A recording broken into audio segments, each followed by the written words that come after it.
Hi students, this is Alex here. இந்த ப்ராப்ளத்தில் வந்து cost of living index number calculate பண்ண போகிறோம். இந்த காமோடிட்டிஸ் ABCDE கொடுத்துருக்காங்க. குவான்டிட்டி இந்த 2005ல் வந்து என்ன குவான்டிட்டி இருக்குன்னு கொடுத்துருக்காங்க. பட் இதோட ப்ரைஸ் 2005லையும் 2010லையும் கொடுத்துருக்காங்க. ஸோ இதை நம்ம முதல்ல என்ன பண்ண போகிறோம் அப்படின்னா குவான்டிட்டி வந்து நம்ம Q0 அப்படின்னு எடுத்துக்க போகிறோம். அண்ட் ப்ரைஸ் 2005ல் இருக்கிறத வந்து P0 அப்படின்னும், அதே மாதிரி 2010ல் வந்து ப்ரைஸ் வந்து P1 அப்படின்னு எடுத்துக்க போகிறோம். ஸோ இதை வந்து நம்ம 1 below the other எழுத போகிறோம். ஸோ Q0 பார்த்தீங்கன்னா 10, 12, 17, 19, 15. அதே மாதிரி P0 P1 காப்பி பண்ணணும். இப்போ அடுத்தது நம்ம P0 Q0 கண்டுபிடிக்கணும்.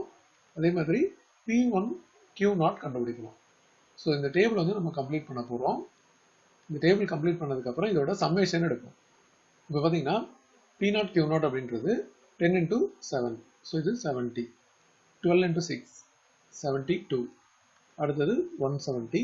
அடுத்தது 14 into 19. 266. அடுத்தது 15 into 12. 180. அதே மாதிரி P1 Q0. இது வந்து 90. அதுக்கப்புறம் 12 into 8.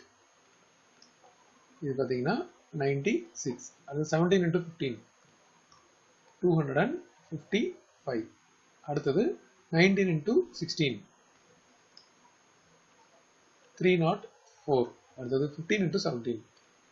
255. இப்போ இதோட சமேஷன் எடுக்க போகிறோம். இந்த சமேஷன் பார்த்தீங்கன்னா சிக்மா P0 Q0 இது எல்லாத்தையும் ஆட் பண்ணால் கிடைக்கிற வேல்யூ 758. அதே மாதிரி இதோட சமேஷன் இதெல்லாத்தையும் ஆட் பண்ணால் கிடைக்கிற வேல்யூ 1000. இப்போ காஸ்ட் ஆஃப் லிவிங் இண்டெக்ஸோட formula sigma P1 Q0 by sigma P0 Q0. So sigma P1 Q0 அப்படின்றது நம்ம இங்கே போட்டிருக்க லாஸ்ட் காலம், இதோட வேல்யூ வந்து 1000 divided by sigma P0 Q0 அப்படின்றது 758 into 100. இது மல்டிப்ளை பண்ணி அதுக்கப்புறம் டிவைட் பண்ணால் கிடைக்கிற value 131.93. 3 decimal place round off பண்ணால் 926 அப்படின்னு எடுத்துக்கலாம்.